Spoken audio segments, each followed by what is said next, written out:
Hello everyone and welcome back to my YouTube channel. तो आज मैं आप सभी के लिए लेके आई हूँ द सोलमेट का एपिसोड 12। तो एपिसोड 12 स्टार्ट होता है और हमें सीन दिखाया जाता है जहाँ पर हम देखते हैं कि कमांडर यान बहुत ही ज़्यादा खुश हो रहे होते हैं बिकॉज उन्होंने नानी को किडनैप करवा लिया था।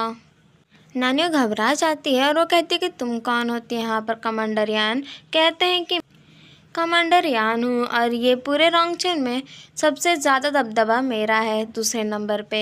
जिसे सुन वो कहती है इसका मतलब कि तुमसे ऊपर भी कोई है, यानी कि तुम तो कुछ नहीं हो। जिसे सुन के उसे बहुत ज़्यादा गुस्सा आता है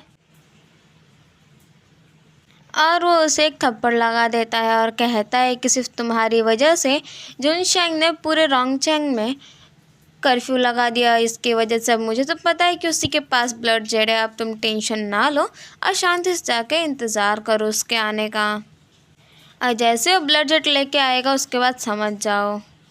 उसके बाद हम देखते हैं कि जो उसके ऑफिसर्स थे कमांडर यान के, वो लोग कह रहे थे कि चलो हम लोग नानी के पास जाते हैं। वो ये परमिशन लेते हैं कि क्या वो उसे परेशान कर सकते हैं। जिसे सुन के कमांडर यान कहते हैं जी बिल्कुल।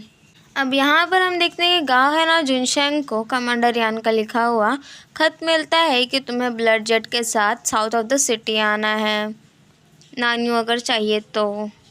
और फिर यहाँ पर जब वो दो लोग नानियों को परेशान करने जा रहे थे, नानियों गुस्से में आ जाती है और वो एक को मार देती है। कि तब तक कमांडर यान आके कहते हैं कि इसे बंद ही बना लो बिकॉज ये ऐसे रहेगी तो परेशान करती रहेगी। उसके बाद यहाँ पर नानियों फिर से मज़ा लेते हुए कमांडर यान के कहती है कि कुछ भी तुम सेकंड इन कमांड हो, यानी कि रोंगचेन में तुम्हारा सिर्फ दूसरे नंबर पे दबदबा है और तभी भी तुम बहुत ही ज़्यादा ख़राब हो। बिकॉज जहाँ तक मुझे पता है जब तुम एक लड़की को किडनैप किए हो तो गारंटी है कि तुम्हारे साथ रहने वाला तुम्हारा लाइफ पार्टनर कोई नहीं होगा।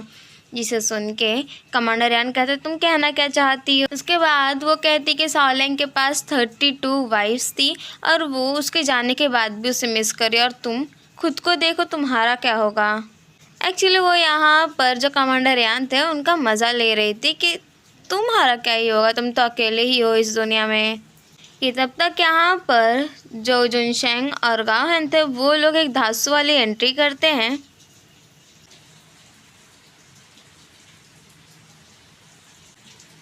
और उसके बाद वो लोग जाके नानी से पूछते कहीं वो ठीक तो है ना। तो यहाँ कमांडर यान कहते देखो जो भी हो नानी एकदम सही है, अब तुम लोग मुझे ब्लड जेट दो उसके बाद ही तुम इसे लेके जा सकते हो।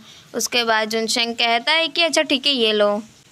अब वो लोग किसी तरह से नानियों के पास चले जाते हैं और उसे बचा लेते हैं, बट यहाँ पर फाइटिंग गन फायरिंग ये सब चालू हो जाता है। अब यहाँ पर जो गाओहेन और जो जुनशेंग थे दोनों जन मिल के एक साथ क्या बॉन्डिंग बनाते हैं और सबको धो डालते हैं, बट इसी चक्कर में जुनशेंग था उसे चोट लग जाती है। और फिर यहाँ पर जुनशेंग और गाओहेन एक दूसरे के साथ मस्ती करते हैं और फिर तीनों जन मिल के खुशी खुशी घर चले जाते हैं। फिर हम नेक्स्ट सीन में देखते हैं जहाँ पर गाओहेन नानियों को सुला के आया होता है और यहाँ जुनशेंग और मेंगचू थे। तो यहाँ पर मेंगचू खुद को ब्लेम करते हुए कहती कि I am really sorry because मेरी वजह से ये सब कुछ हुआ। इसे सुन के अब उसे बहुत ज़्यादा गुस्सा आता है गाओहेन का और वो कहता है अच्छा तुम इतनी सॉरी फील कर रही हो नानियों के लिए, तो एक काम करो तुम घर पे जाओ, खुद को बांध लो और अपने यहाँ पर हाथों पे बॉम्ब फिट करवा लो। जिसे सुन के अब यहाँ पर मेंगचू की बोलती बंद और वो कहती है आई एम रियली सॉरी, मैं तो बस ये मिठाई लेके आई थी जो मैंने पिछली बार प्रॉमिस किया था नानियों को। और फिर वो वहाँ से चली जाती है। फिर यहाँ जुनशेंग और गाओहेन एक दूसरे को थैंक यू बोलते हैं बिकॉज उन दोनों ने एक दूसरे की हेल्प करके नानियों को बचाया था। फिर यहाँ पर जुनशेंग फिर से गाओहेन से फेवर मांगता है कि प्लीज़ तुम अब की बार मेरी हेल्प कर दो।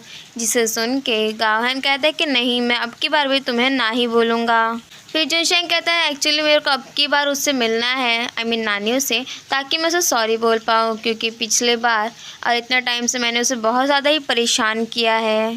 तो यहाँ पर गाओहेन कहता है ठीक है फिर कल डिनर के लिए मिलते हैं। और इसी के साथ हमारा एपिसोड 12 यहीं पर हो जाता है ख़त्म। Thank you, bye bye.